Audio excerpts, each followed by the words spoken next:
All right, ladies and gentlemen, welcome back to another episode of From the Front Porch. I am your host, Joshua Walker. Thank you so much for tuning back in. It's been a incredible week. Just if you don't know, not in my circle, back to work this week after my baby leave from a newborn son. So it's been a little bit of an adjustment this week, getting back to work, still doing rugby, still doing the gym, still being as great of a dad as I can be and a husband as I can be. So, it's been a little bit of an adjustment, but it's been a great week. And I will enjoy getting back into the routine of things. Since I have to, I might as well enjoy getting back into it. I normally at this point would go before we get into everything, but I don't have any sponsors for today's video. If you follow me on Instagram, if you don't follow me on Instagram, you should follow me on Instagram. If you don't follow me on Instagram, at From the Front Porch, at _ From the Front Porch. Me and the boys over at Dead Threads got into a little verbal altercation. So, they got rid of my code because it was making too much money. So don't try and go use my code. And I'm not going to be using a new one. So, Dead Threads, the code for Dead Threads is dead. So that is what it is. With that out of the way, this week it's going to be just me. So there's not going to be like an intro or anything. The boy Nash, unfortunately, has to work one of the worst shifts. So shout out Nash. Everybody go wish him well, I guess. He working the graveyard shift, so he won't be on today. Alex busy with traveling and whatnot, and then I will be traveling for work this weekend as well. So not really an opportunity to get with the boys. Valis is doing amazing things with his programming stuff, so he wants to focus on that. And then I'll get to some other people who are not on here for some other reasons. So before I do that, we're going to do the normal thing. We're going to go sports. We're going to go politics. We're going to go attitude and gratitude. Not doing a tier list this week because I'm not going to sit here and debate myself about what I think is great because I'm always right. So sports this week. In the NFL, the big news, I guess, was Stephon Diggs went to the Houston Texans from the Buffalo Bills. Big L for my man Josh Allen. But really the reason I want to talk about this is it's so weird because it feels like there's a competency crisis everywhere in our country, whether you look at like work or parenting or whatever. Everybody's sort of incompetent, but it feels like with the NFL, the owners go through stages of just incompetence. I don't know how else to put it. So the Texans, for instance, were really bad for a long time. Even when they were a playoff team, it was like, okay, they made the playoffs, but they're probably not going to the Super Bowl. But then they were really bad. And then their owner just sort of went oh, this year I'm going to click it on it. I'm going to sign a good coach. I'm going to draft a good quarterback. I'm going to have 2 first-round picks that are top talent. I'm going to do a bunch of trades and stuff to make that happen. And then I'm going to draft crazy. Even guys that they got in the later rounds of the draft last year were top receivers or whatever, made good impacts. And then this offseason, they've signed Joe Mixon, running back from the Bengals. They've signed Danielle Hunter, 10-sack edge rusher for the Vikings. And then they just got Stephon Diggs. And it's if those are not, it doesn't take a lot of brain power to make those moves. Joe Mixon is a 1,000-yard rusher. Danielle Hunter, 10-sack defensive end. Stephon Diggs, pretty damn good receiver. And why does one owner have the wherewithal to make those moves, but teams like the Jags or teams like the Falcons, teams just those teams that are the Chargers that are just never very good? Why are you not making those moves? Why are you're just sitting back and like the Chargers, for instance, got rid of basically everybody, even though they weren't very good. So normally not very good teams have a lot of cap space, so they should be signing people, but their owners incompetent. So it's just sort of this interesting phenomenon to me that owners can be incompetent and then they'll have a switch flip and then all of a sudden they'll be the best owner in the league, and then this team will be incompetent for so long and then switch. The Browns, where obviously everybody pretty much knows the incompetency of the Browns, and then they were really good, and then they were really good but sort of underperforming, so they got rid of their quarterback who's now killing it for Tampa and signed an incompetent sexual assaulting quarterback. And it's like, so you went from incompetent, then you were making smart moves, then you went back to incompetent. Like what causes the like sudden flips? That's just sort of my interesting thought I've been having in the world of football this week. And it's sort of frustrating as a football fan because it's like, I know there are millions of armchair GMs out there who think that you can just play Madden and sign whoever you want. I do understand that's not the case. There's cap space, there's schemes, and all those kind of things. But it's frustrating as a fan that like it seems like every couple of years there's like these teams that decide to make intelligent moves, and there's the middle teams that are trying to like I as a Seahawks fan, I like the Seattle Seahawks try to always outsmart making moves like that. So like they'll trade their first round pick for 3 third-round picks, and then those 3 third-round picks they'll pick guys you've never heard of before because we know, and then they don't do anything. So it's just sort of frustrating with that, and not just with the Seahawks, but for the entire league. It's like I don't want every year to be there's like 4 teams that are really good, or even Baltimore. It's like Baltimore was really good at running the ball last year. So what did they do? They went and signed another good running back, like because of course.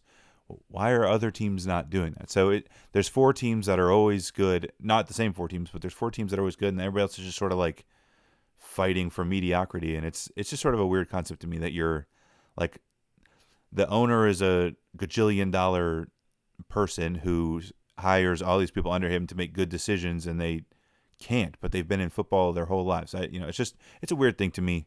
I also may just be bitter because it's like I would know what I'm doing, but I'm never gonna get a GM position, so that is what it is. Moving on, the NASCAR last week was pretty interesting. They raced in Richmond.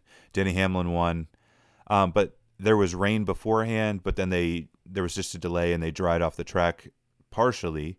And then the first 45 laps, 30 to 45 laps, somewhere in there, they ran on wet tires, like all weather tires, basically. And theirs are obviously different than their normal racing tires. And then after the 45th lap, everybody pitted, and they changed to normal tires.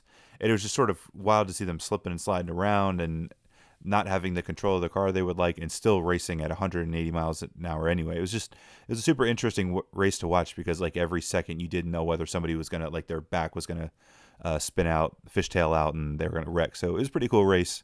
I enjoy like Sundays just being like race day because for me, I really enjoy racing, but I'm not invested really in any of the racers, so I can just enjoy the race as a race. I feel like a spectator every time as opposed to like having a stake in the game sort of thing. So NASCAR has been super fun. UFC 300's coming up next weekend. I mean, that card, it looks crazy, the whole thing, but me and the local boys are going to get together and watch that. So, and I guess that's not really a sports thing, but we'll just talk about that anyway. If you don't have a group of boys, get one. And then if once you have one, just do things like that. Like get together and watch the UFC fights. And I like that camaraderie that forms from having all that masculinity in the room and the testosterone fuel and then the ooga booga and the, you're going to have those guys who think they can beat everybody up and do those moves and whatever. So, yeah, I think that it's a good thing to have. I highly encourage if you don't have a group of guys that you, and not even like we have like 5 or 6 that we're going to have, but even if you have 2 guys or 3 guys or whatever, get your group of guys together. And that goes for all things in life, not just sports, but as a man, we're getting into politics. We're sort of moving that way. But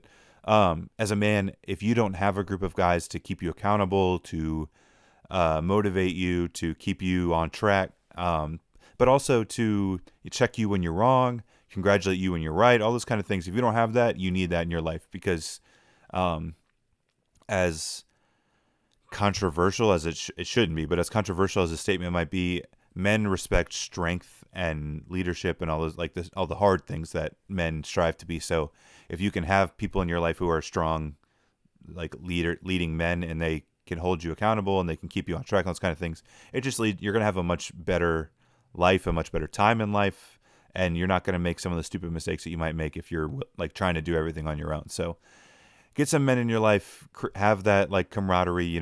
This isn't some.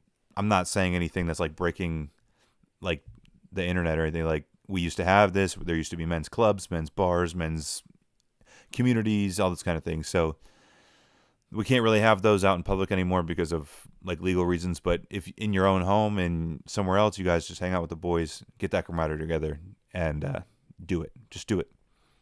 Like I said, shifting sort of to politics. Nothing too heavy this week. We're just gonna have a fun time. Don't have any of the boys here, so we're not gonna get all riled up. Although, this is not to get riled up, but I bought a T-shirt from a company called American Outlaw Company. I think it's just what they're called. Shout out them. Not a sponsor. Just shout out them. They have a super cool shirt on the back. I just got it. Says dead pedos don't reoffend, and it's now my favorite shirt to wear out in public. It's especially when I'm with my kids. It's like, I hope you behind me understand what I'm ready to do if you want to mess around with my kids. So I just appreciate when clothing companies make blunt clothing like that, as opposed to sort of like little, teehee. It's like a little nod to, no, dead pedophiles don't reoffend. And we can prove that right now if you want to test me. So shout out American Outlaw Company. Other political things. So there was a big hubbubaloo about Jimmy Kimmel. Yeah. Just what are we still doing with late night TV? Like, I don't know a single person who's like, oh man, did you catch the Jimmy Kimmel monologue last night? Like, other than when they say stupid things, it's like, why are you even doing this? Like, nobody cares.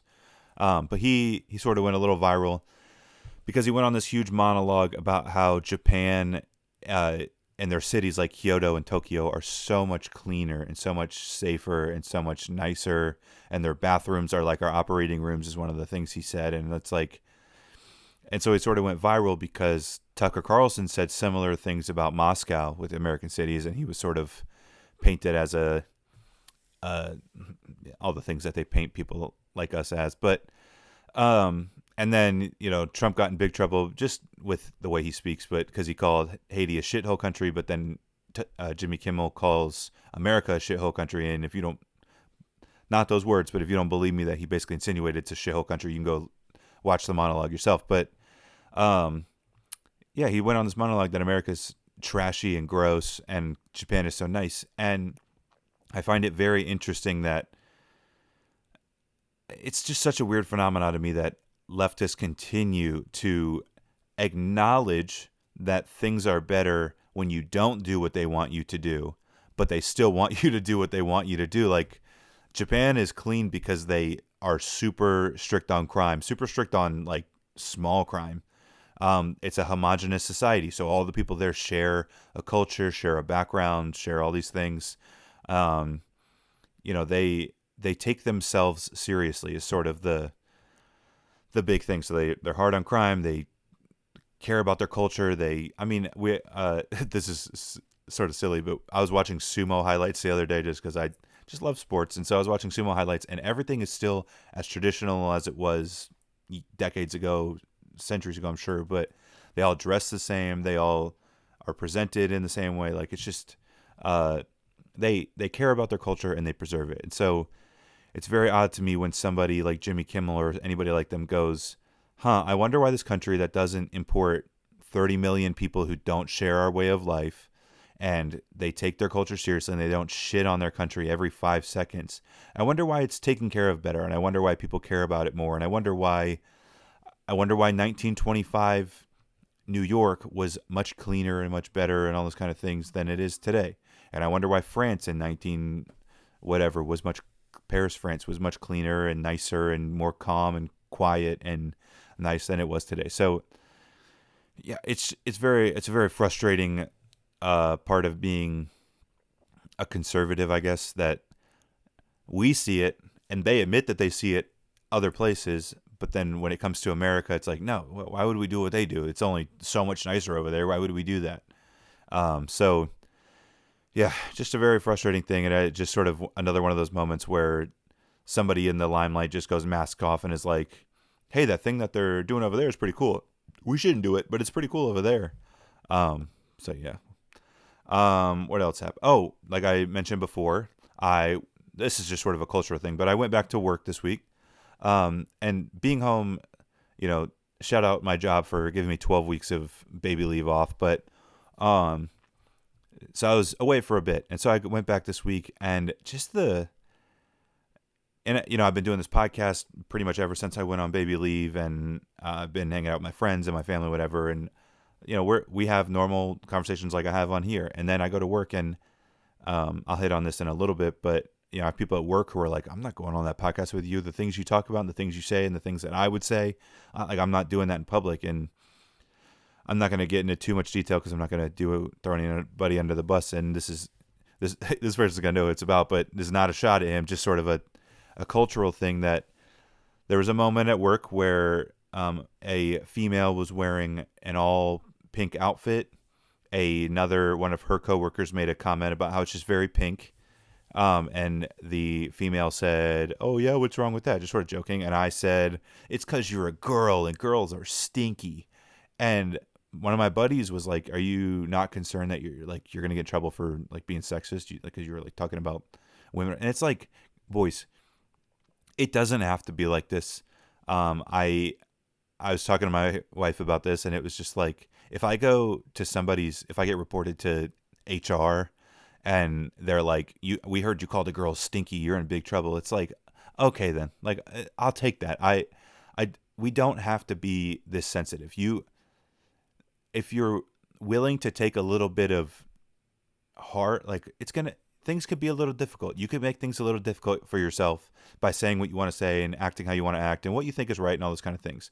However, you should still do it because it's right to do what's right. And so if you have to fight against an army of people telling you what you're doing is wrong, even though you know it's right, it doesn't make it any less admirable that you're doing the right thing. Even if you get attacked for it, it doesn't make it any less admirable. So, I hate this moment in time we're in where like everybody's afraid to say things, and it's like, big conservative. I'm gonna think I'm gonna shock anybody. Big conservative, big traditional gender roles, and those kind of things. If I have a Democrat person in my life or a leftist or whoever come to me and tell me that what I'm doing is wrong, or they disagree with me, or this is what they believe, my first thought is not, oh, I need to go to the HR and report them, or I need to tell somebody, or I really don't like what they said. So no, I just disagree with them. Like, this is not a shocking concept. Like, you said something I don't agree with, even something that I find as like emotionally, that I'm as emotionally invested in as like abortion, because having two babies, having seen those two babies, when somebody tells me that my baby when it was in the womb could have been killed if it was still in the womb because that baby wasn't my baby, even though that's like the dumbest thing ever, that like emotionally it hits me in my guts. But it's like, I'm not going to go report you for saying something like that. We're just going to disagree. And we really, really have to get back to a place where I can say what, and again, I'm not going to name any names, but shout out to one of the boys I work with. He's a Democrat. We disagree on some cultural things, on some just some cultural things, and we can get into pretty heated debates, he and I, and then we did it today, and then 30 minutes later we're at lunch together having the greatest of times, and I love him and respect him and all those things. So it's like, it's not a difficult concept. And if you could just make people see that having hard conversations doesn't actually, like, they're not going to go home and be sad about it, then we could do it. But when you stop talking and when you stop even like giving another opinion, that's when people are so shocked to hear those things that it like hurts them. But if these were just normal conversations that they heard all the time, eventually they'll be desensitized to the fact that people disagree with them, and that's a good thing. So my main point here after all that ranting is just talk, just say the things you believe. Now, I'm not saying you're free from like repercussions or getting in trouble or any of those. You're never going to be. However, you should still say what you believe because it's the right thing to do. So that's my little rant on that. The last political thing I really wanted to get into this week was Twitter. Coming back from vacation, I got back on Twitter to try and see what people were talking about. And so this week there was a huge thing because thank God there's been a huge conversation about hormonal birth control and the negative effects it has on women, to everything from like negative health effects to negative, like there are women who experience falling in love with a guy, then they get off birth control, then they're no longer attracted to the guy because there's been studies that it blocks pheromones, so you're not able to properly like connect that way, or even that women are more attracted to more effeminate men when they're on birth control, and then when they get off of birth control, they're now sort of icked out by this guy who's very effeminate. So there's been some progressive discourse on that, which was very good. And then then some men started talking about it. Then women on the right got very upset that men were talking about it in the way that men talk about it. So bluntly aggressive, sort of no hold back, all those kind of things.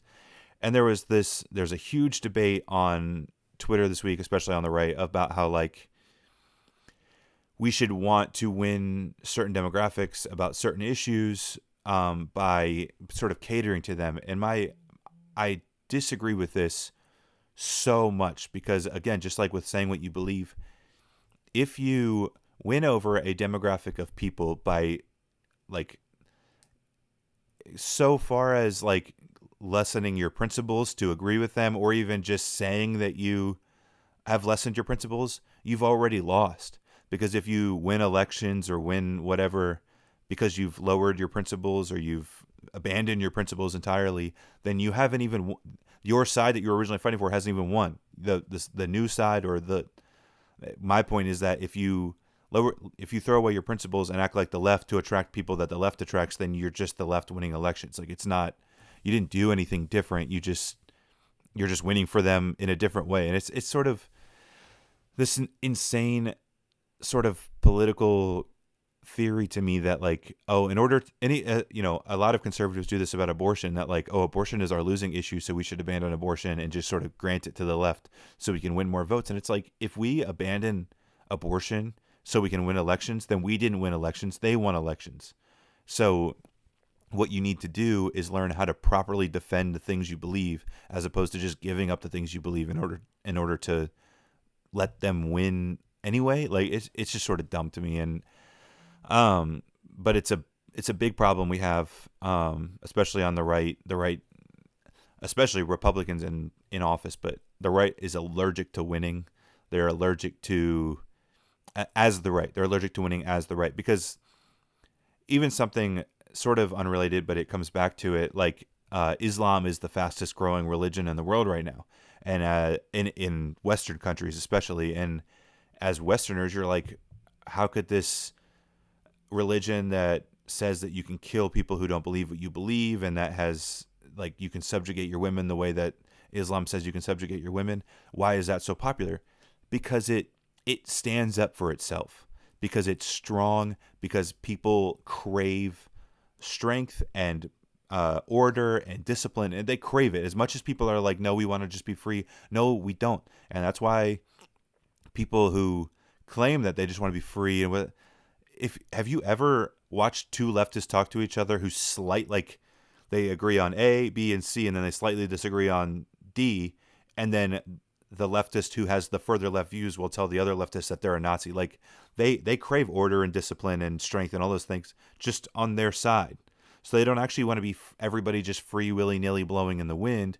They want strength, order, and discipline. They just want it on their terms. And so that's why, back to what I was saying, like, we have to speak for what we believe in with strength, order, and discipline. The reason that the right loses is because we're so gelatinous. We're so, okay, whatever, like, as long as everybody's happy, blah, blah, blah. Like, another great example of this from this week is Caitlyn Jenner came out against male athletes competing against women. And it's like, you did that. You were basically the fire on the fuse that lit the bomb, or that blew up the bomb of like this transgender nonsense, because you sort of made it like common in public discourse. And so it's like, but I don't even know what year was that, like 2012 that he came out as a woman, or it doesn't matter. But we were gelatinous and we were like, yeah, whatever people want to do with their, and it's like, okay, if I wanted support for like men competing against women, I could just be a leftist. Like the right offers me nothing that the left doesn't already offer me, but the left offers me it with backbone. They stand up for what they believe in. They don't infight. They don't like, they win. Like, and so that's why you'll get independents and libertarians voting left, because it's like, well, if the right is just going to be the left light, I could just vote for the left and know what I'm voting for. So just like with the sensitivity thing at work and the female and male issues, we have to stand strong. You cannot run away from scaring people off by speaking with authority, because no matter what anybody tells you, people respect authority from people they respect. Nobody respects anyone who is not willing to stand up for what they believe in. So stand up for what you believe in is basically my big takeaway from this week. Just stand up for what you believe in. It's not hard. Even if I disagree with you, I at least respect the fact that you stand up for what you believe in. We can argue till I'm hoarse in the throat, and it may even lead to something else, but at least I respect you because you stood up for what you believe in. So just do it. It's actually not as hard as being like just blowing in the wind to whatever people say, but we want to pretend that it is. So yeah, that was sort of my politics for the week. Yeah, we just live in a very frustrating time, and there was sort of another political story I guess I'll hit on before I move on to attitude and gratitude. But there was the whole squatter thing in New York and in Washington, where like, oh, it's a much more difficult conversation than just kicking out squatters and doing just it's hard. It's hard to like disseminate it. And then Florida this week, shout out Ron DeSantis, my boy Ron DeSantis. He signed a bill basically saying that if you have a squatter, you call the sheriff and the sheriff removes them. And it's like it's much easier to just stand up for what you believe in than it is to sort of blow in the wind. Like these things are simple.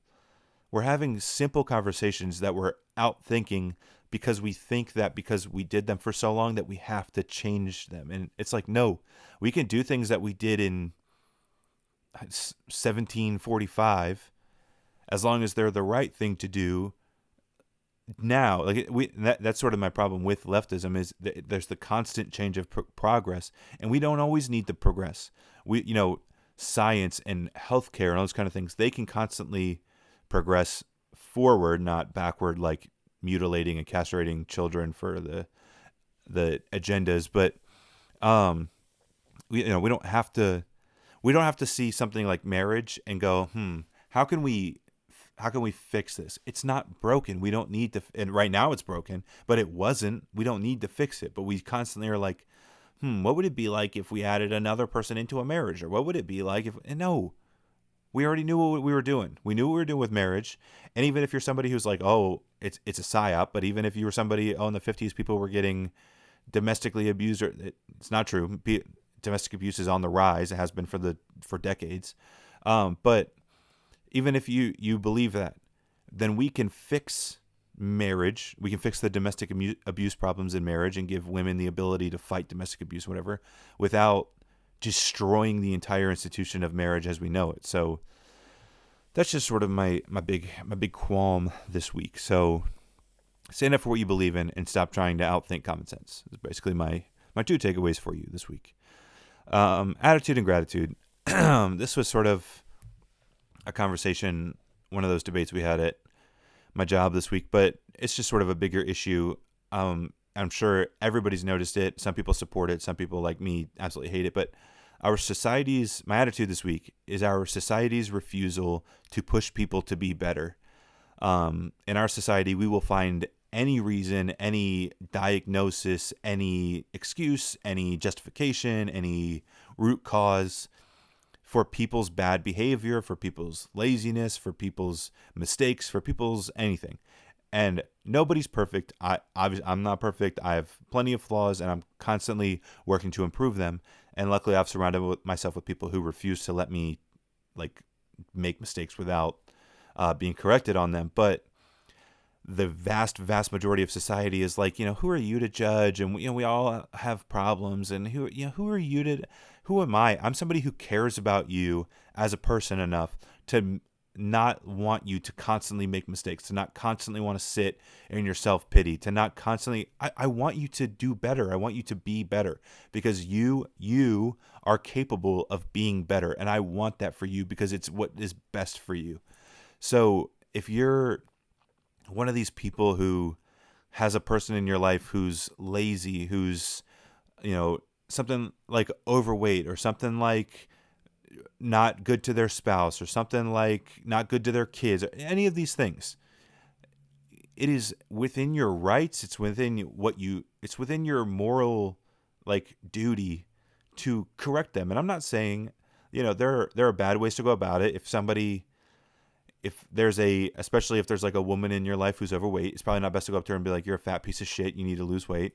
Like, obviously. But there are ways that you could go about correcting them. And like for my family, if there was a woman in our life who was overweight, I'm not telling them. Then Cassie takes on that role and says it in a way that the woman would find more appreciative than me coming over and going, hey, you're a fat fuck, like, get to work.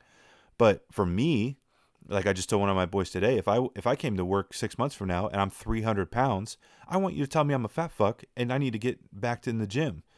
Like I wouldn't want everybody around me to go, oh, he's probably just going through a hard time. There's probably something he's going through.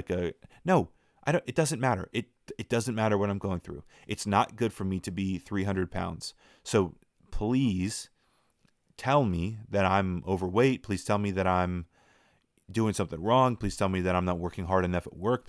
Please tell me so I can fix it and be better, because that should be, as Nash always says on our episodes, just be better. Be better every day.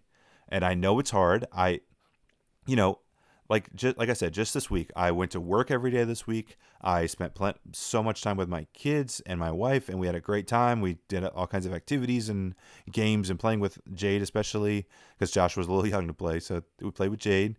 And then I go to the gym for an hour every day. And then Monday, Wednesday, Friday, I boxed. I did my boxing training. And then Tuesday and Thursday, I had rugby practice. And then tomorrow, Saturday, I'm going to have a rugby game. And then on Sunday, I'm traveling for work. And then next week, I'm going to do everything the same. I mean, obviously, while I'm traveling for work, I won't be able to do the things I want to do, but I will find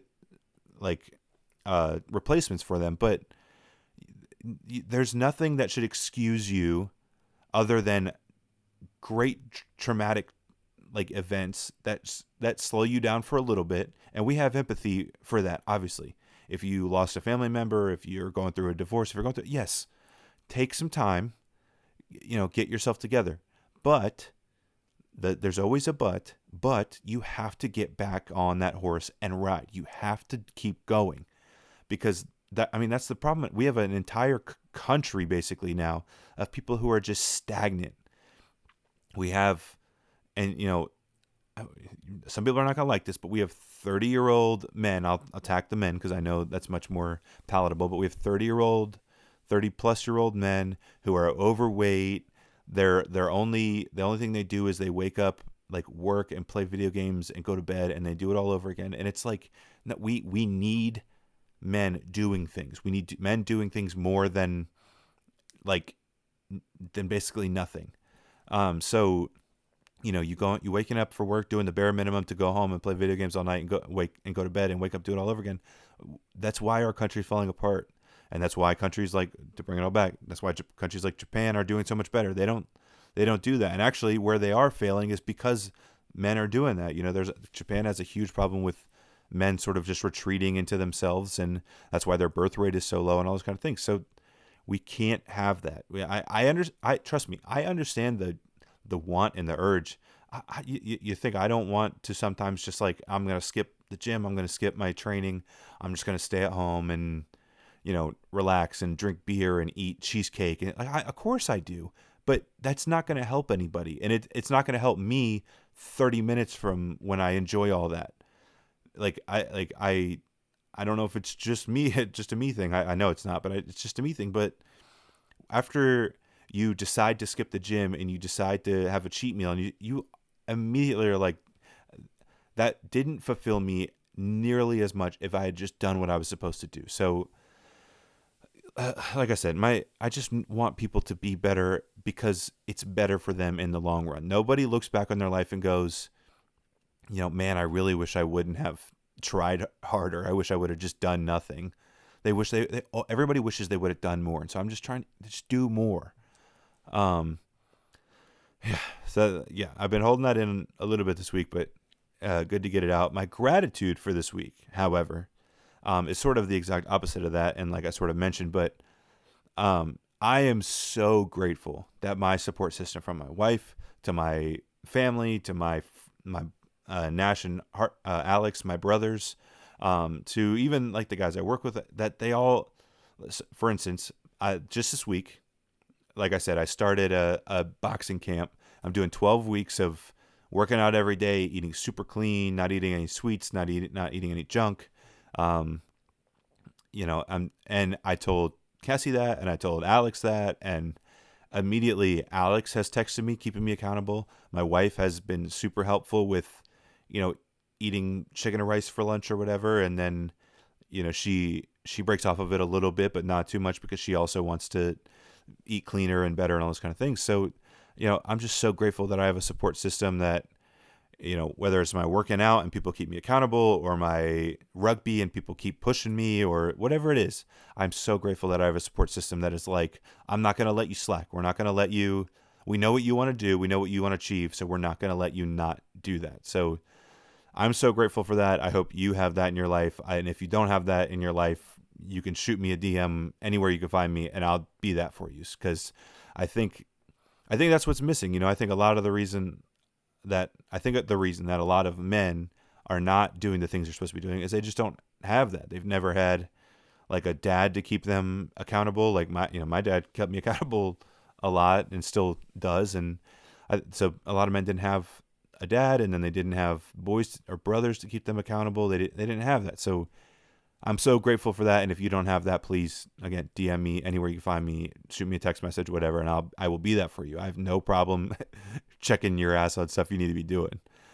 But yeah, my gratitude, I'm beyond grateful. It is it makes things so much easier. It helps keep myself accountable, knowing that other people will keep me accountable.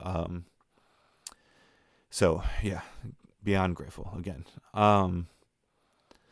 But yeah, I just sort of hitting on basically all of the episode combined. It's just like, I find it very odd that my position is like the mean and unempathetic position, but the position of letting somebody you love like waste away. And like, we all love a good Disney movie.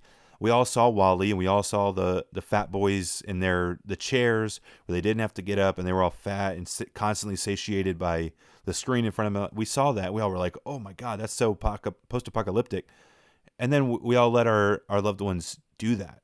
And that's supposedly the empathetic position, is to just let people you love waste away to like nothing. And it's not. And if you believe that that's the empathetic position, you're wrong. And I hope you know you're wrong. And I'm going to check you right now, as somebody should have a long time ago. And you should check the people in your life. So,